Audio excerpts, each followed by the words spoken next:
In this episode of Akram's Ideas, I'm going to share with you my summer sew and tell, so stay tuned!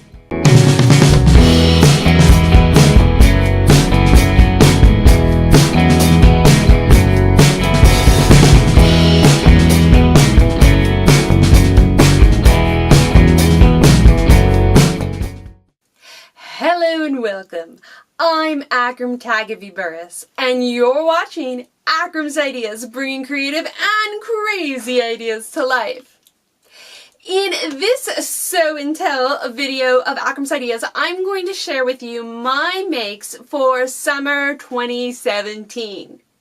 Here we are coming up in the middle of September now, and I wanted to take a moment to share with you guys everything that I've made this past summer. A lot of the items that I'm going to share are on my blog, akramsideas.com, and I'll put links in the description below. And there are a few things that I haven't yet posted about, and a few things that are actually going to flow into autumn sewing. So, talking about my summer makes, as usual, way back in July, I think it was, I put together a summer plans video of all the things that I was hoping to make this past summer. And no, I did not get all those projects done, unfortunately. However, I did get like 20 items made. So I'm really happy about that. And I'm just going to start kind of chronologically the order of items that I made.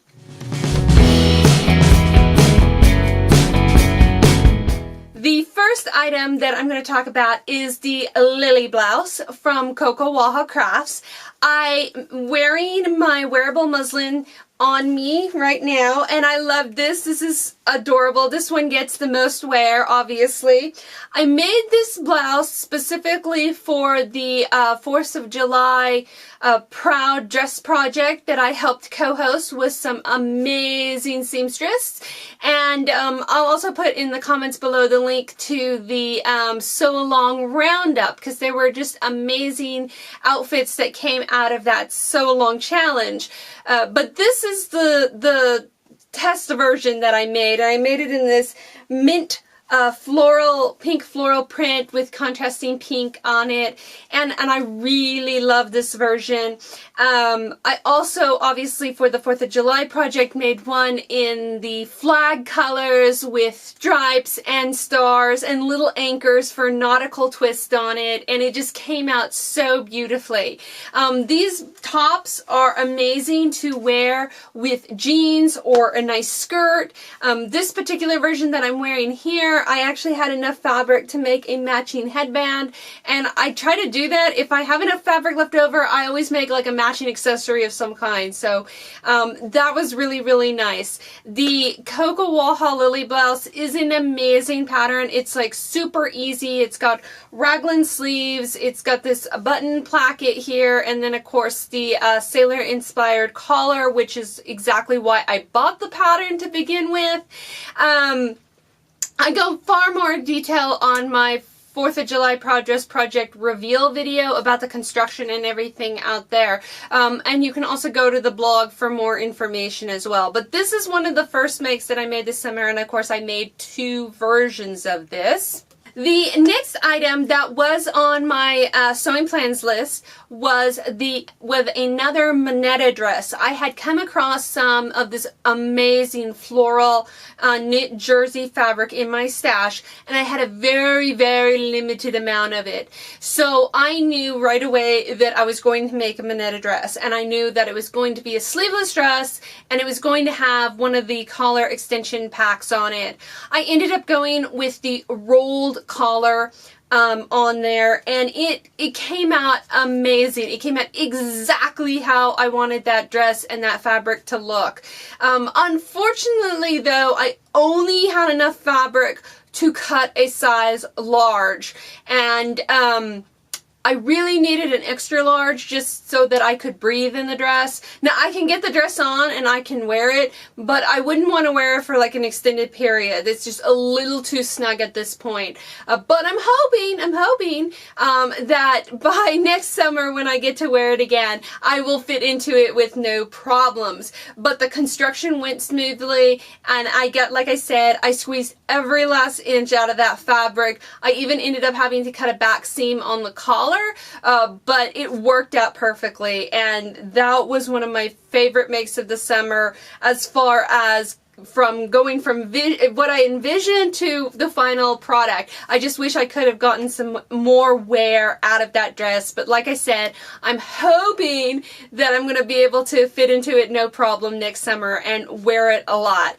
I've got a lot of lovely comments on Instagram and on the blog about the fabric that I chose for that dress, and I have no idea where it came from. It was just a remnant. It was in I got it at a secondhand store. It had no salvages or anything on it, but it is a beautiful print and it is really soft and cozy, and so I really like that dress. That is the second make that I made this summer. On Instagram and in some of my past videos, you may have seen my Agnes tops pop up here and there. I made 4 Agnes tops this summer, and I'm actually in the process of finishing up an Agnes dress hack.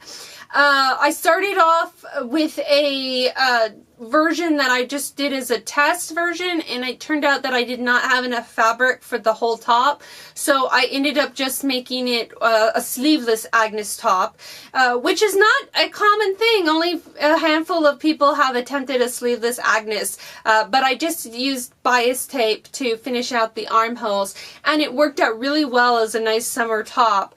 But what I found on my first version was that the collar was a little too big, and that I really needed to go down one size to get more of a fitted version. I was a little leery of the first version. I didn't want it to be too tight, but I think in the end I should have gone down a size, which is what I did for my second version.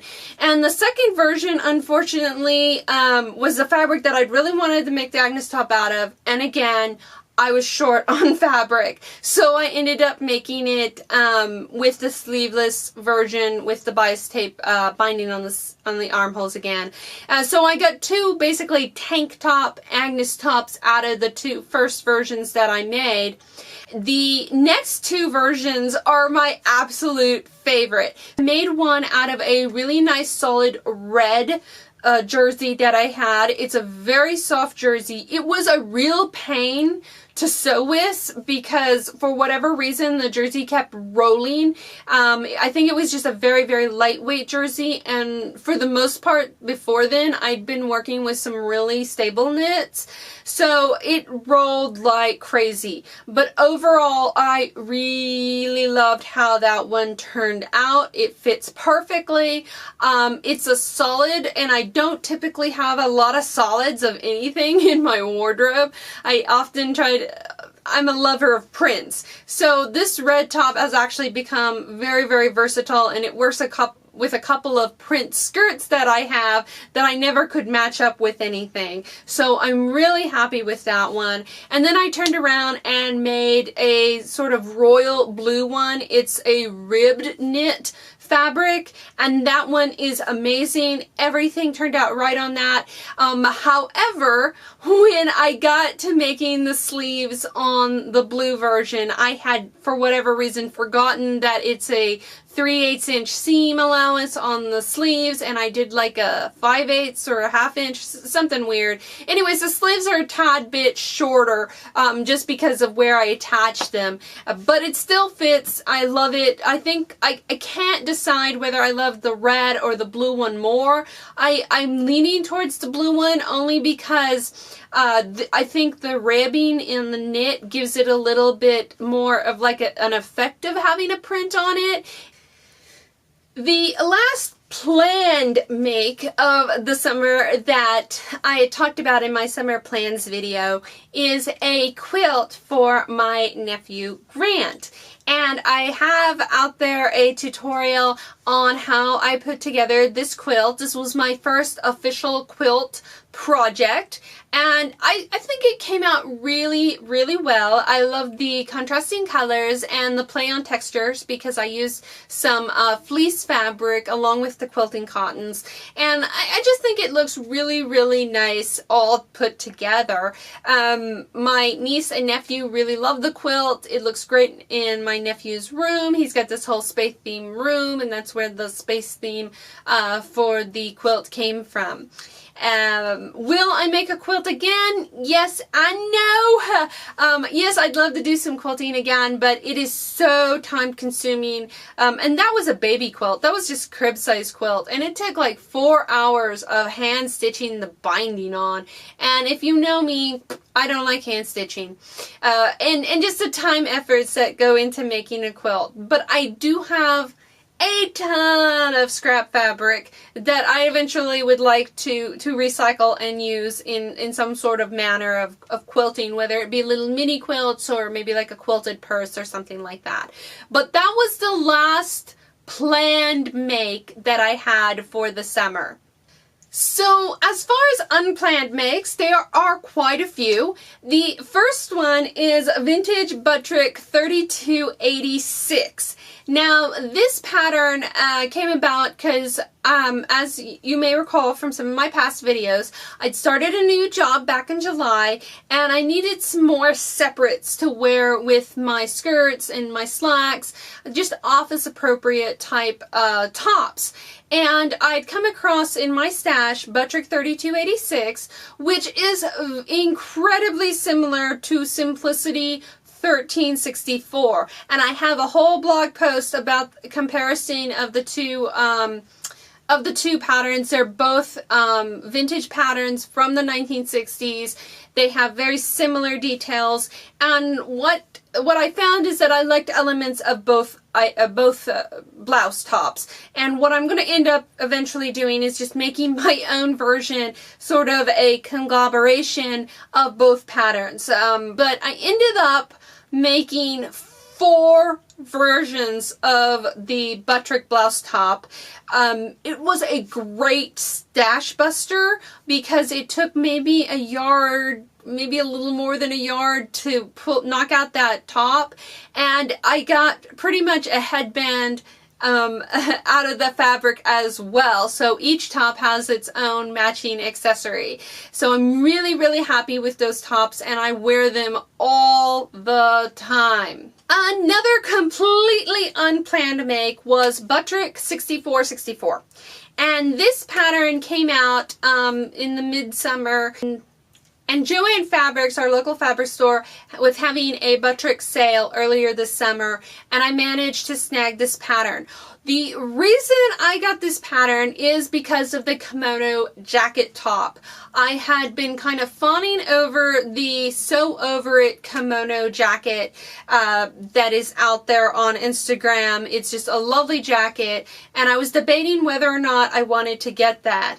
I really would still like to get that pattern. However, I really hate putting together PDFs. It's so time consuming. So the Buttrick pattern not only had the kimono top, but also included a pattern for a halter top and a pencil, elastic waisted pencil skirt. So I thought, you know, I'd go ahead and give it a try, and at least I get 2 other patterns within that set and see how I like it. After making the pattern, I can say I love the kimono top. The pattern goes together so quickly and easy. It's got a contrasting collar band and contrasting cuffs. And I made it out of this beautiful polyester stretch fabric that has these beautiful orange golden tones, which I thought would be great as we move into autumn, since I was making it near the end of August. And I had some lovely knit orange fabric that matched it perfectly. It just like the two fabrics seemed to go together wonderfully, and they were both in my stash, and which is really odd because I'm not much of an orange person, but they worked perfectly together. And what's even more amazing is I managed to get out both the kimono top, the halter top, and the pencil skirt out of all the fabric pieces that I have, and I cut up every little piece. So it was a really, really good deal. The kimono top, like I said, I love. The halter top had some weird ways to put together. Just putting together the collar band on there, and then they wanted a button, and the halter top just did not work. I mean, it looks good and it's wearable, but it's not, I don't care for it as much as I did the kimono jacket. The same thing kind of goes for the pencil skirt. The pencil skirt is a elasticated waist, and the illustrations or the instructions, it was just very, very, very, very confusing on how it went together, and I had to scour the internet for somebody to have a picture of how this thing went together.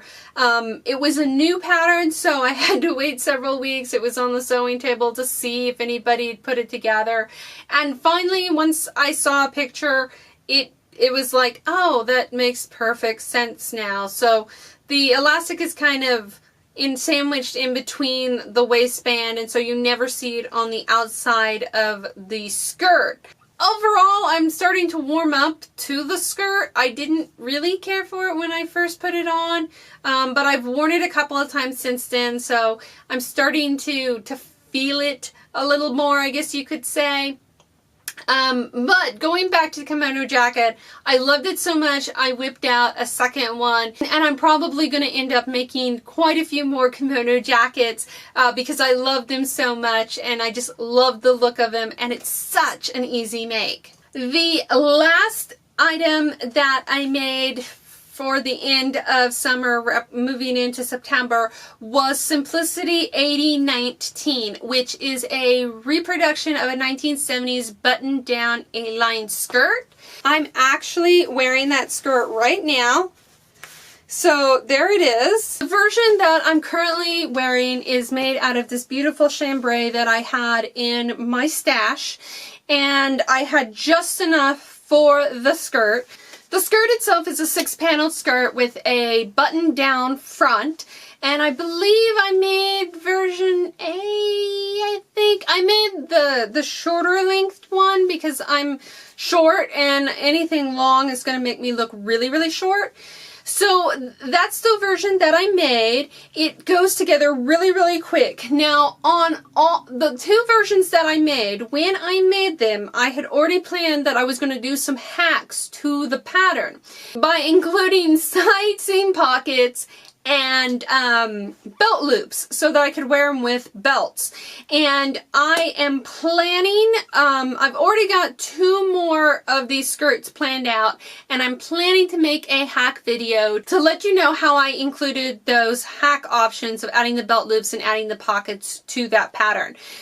So I really, really like that pattern, and that is one that I will be continuously making because it looks so nice and it's so easy. The last thing that I worked on this summer was a pattern test. I was hoping by now that the pattern would be released, but it is not yet. So hopefully in the next few weeks or so I'll have a blog post about the pattern testing. Let's just say I love that it's another really simple make, and I'll be making a lot more of those.